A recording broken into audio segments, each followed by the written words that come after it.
जय श्री कृष्ण। नमस्कार दोस्तों, स्वागत है आप सभी का हमारे YouTube चैनल पर। दोस्तों, आज मैं आपको कार्तिक मास महात्म के 30वें अध्याय की कथा सुना रहा हूँ। राजा पृथु कहते हैं कि हे नारद जी, भीष्म पंचक व्रत कैसे प्रसिद्ध हुआ। तब नारद जी कहने लगे कि हे राजा पृथु, यह व्रत कैसे प्रसिद्ध हुआ सो सुनो।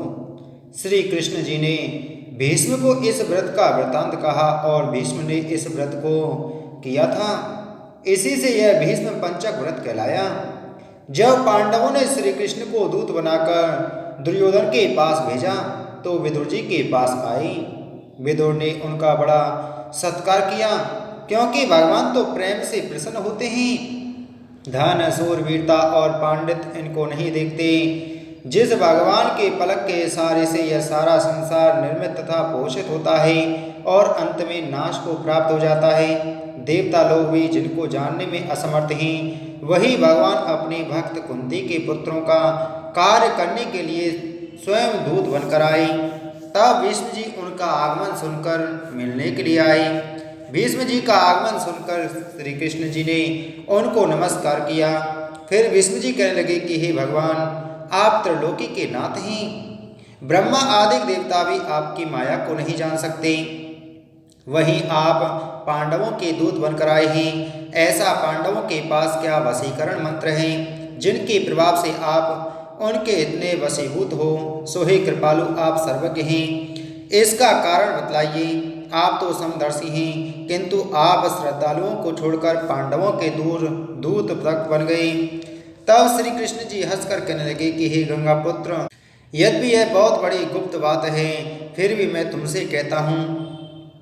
इन्होंने एक ऐसा व्रत किया है जो मुझको अति प्रिय है, उसी कारण मैं इसके वशीभूत हूँ। अब मैं तुम्हारे प्रश्न का उत्तर देता हूँ। पूर्व काल में उज्जैन नगरी में 5 ब्राह्मण थे, जिनके नाम कवि, शुचि, द्रोण, दंत और हंस थे। पांचों ही वेदों को जानने वाले, रूपवान, युवावस्था को प्राप्त हो, गंधर्व विद्या में बड़े प्रवीण थे। अनेक राजसभाओं में गान विद्या दिखाते, अनेक देशों में घूमते और बहुत सा द्रव्य प्राप्त करते थे। एक समय वे मथुरापुरी में सुवीर नाम के राजा के पास आए। संगीत कला में निपुण होने के कारण उन्होंने राज्यसभा में जाने की इच्छा की। वे 4 दिन तक उपवास करते रहे और यमुना के जल में स्नान करते रहे। फिर उन्होंने एक मनुष्य से राजा का वृतांत पूछा। उसने कहा कि राजा की एक कादम्बरी नाम की स्त्री भोग पत्नी है। वह संगीत विद्या में अति निपुण, राग तथा कंठ में अति प्रवीण और नाचने में अद्वितीय तथा रूप यौवन में मनोहर है। प्रतिदिन राजा के सामने एकांत में नाचती और गाती हैं। ऐसा सुनकर जहाँ पर नृत्य ताल का शब्द होता था, उस स्थान के पास जाकर वे खड़े हो गई और राजा के पास आने जाने वालों से कहने लगी कि दुख की बात है, राजा के समीप कोई नृत्य कला को जानने वाला नहीं। वीणा में 2 तार ढीले ही, तार बराबर नहीं है, बाजे में नृत्य शुद्ध नहीं है। इसी प्रकार की बातें सुनकर किसी ने वह वृतांत जाकर राजा को सुना दिया। राजा ने पांचों को जहाँ कादम्बरी का नृत्य हो रहा था बुलाया और वे वहां जाकर राजा को आशीर्वाद देकर बैठ गए। कादम्बरी ने उनको संगीत कुशल जानकर विशेष नृत्य किया। जब उसने चक्र से ताल दिया तो उन ब्राह्मणों से रोकी गई। उसने चक्र छोड़ा, ताल दिया, चक्र खंडित नहीं हुआ। इस पर कादम्बरी भी उनका गुण देख काम की वशीभूत हो गई। राजा के उठने पर वह ब्राह्मण भी दुखित हो बाहर आए और कादम्बरी भी लज्जित काम वशीभूत घर के अंदर उदासीन होकर रह गई।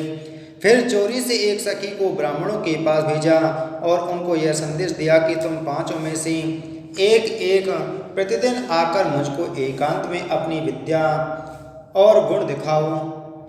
ग्राम से दूर उत्तरी कोण में यमुना के तट पर जन रहित लता सहित एक अनंत नामक तीर्थ है। वहाँ पर 5 में से एक करके आना। मैं भी वहाँ पर आऊँगी और वीणा राग की कुशलता दिखलाऊंगी। इसी प्रकार तुम भी क्रम से अपना अपना गुण दिखाना। वह सखी ऐसा कहकर चली आई। श्री भगवान कहते हैं कि हे भीष्म जी, एक ब्रह्मचारी जो कि मेरा भक्त था, दुष्ट संगति वैसे गांव से अति दूर वहाँ रहता था, उन दिनों वह भी भीष्म पंचक व्रत करता और देवालय में मेरा पूजन करता था। उन दिन कार्तिक शुक्ला एकादशी का दिन था। तब उन ब्राह्मणों में से कवि नाम वाला ब्राह्मण वहां आया और कादम्बरी भी वहां मुनि के स्थान पर पहुंच गई। मुनि ने जैसे पूजा की, कवि ने भी उसी विधि से पूजा की। फिर वीणा लेकर गान करने लगी। उनके गान से मुनि ने कोई क्रोध नहीं किया, क्योंकि उसने अपना मन जीता हुआ था। मेरे आगे दोनों ही सारी रात तक गान नृत्य करते रहे। मुनि को गोबर का आचमन करते देख कवि ने भी गोबर का आचमन किया। प्रातःकाल होते ही कादम्बरी राजा के पास गई। मुनि संगति से उसके सब पाप नष्ट हो गए थे। द्वादशी के दिन कवि अपना सब धन दान करके विरक्त हो गया।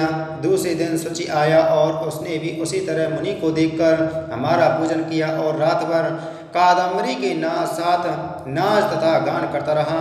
मुनि को गौमूत्र का आचमन लेते देखकर उसने भी गौमूत्र का आचमन लिया और प्रातः समय अपना सब धन आदि देकर वह भी विरक्त हो गया और कहने लगा कि जिस तरह कादम्बरी का नृत्य गान और रूप देखकर मुनि का मन विचलित नहीं हुआ, उसी प्रकार अपने मन को बस में रखना चाहिए।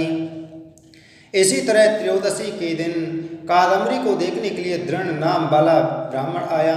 उसने भी सब वैसा ही किया और प्रातः समय मुनि की तरह गौ का दुग्ध पीकर वैराग्य को प्राप्त होकर दंत नाम वाला ब्राह्मण आया और उस प्रकार सब क्रिया करता हुआ मुनि से बचे हुए घी को पीकर शुद्ध चित होकर विरक्त हो गया। पूर्णमासी को हंस नामक ब्राह्मण आया और उसने भी मुनि को देखकर नमस्कार किया। ऐसे हंस नामी उस ब्राह्मण ने सत्संग से हमारी पूजा की और मुनि के बचे हुए दही को खाकर विरक्त हो गया और धन आदि देकर तीर्थ यात्रा को चला गया। राजा ने कादम्बरी का मंदिर में जाना सुनकर उसको मकान में बंद कर दिया और फिर वह मंदिर में नहीं जा सकी। हमारे सामने कार्तिक में गायन करने से कादम्बरी द्रौपदी हुई और हंस नाम का ब्राह्मण कार्तिक के महीने में आंवले के नीचे श्राद्ध करने से युधिष्ठिर हुआ। एकादशी के दिन जागरण करने से कवि नाम का ब्राह्मण मेरा अंश अर्जुन हुआ। शुचि सहदेव और दंत नकुल हुआ। महापराक्रमी भी दृढ़ भीमसेन हुआ। इस व्रत के प्रभाव से ही हम इनके वशीभूत हैं। अब तुम्हारे इस व्रत के करने से यह व्रत पंचक कहलाएगा। जो कोई मथुरा में इस व्रत को करेगा उसको हम स्वर्ग लोक, ब्रह्म लोक, विष्णु लोक तथा वैकुंठ लोक देते हैं।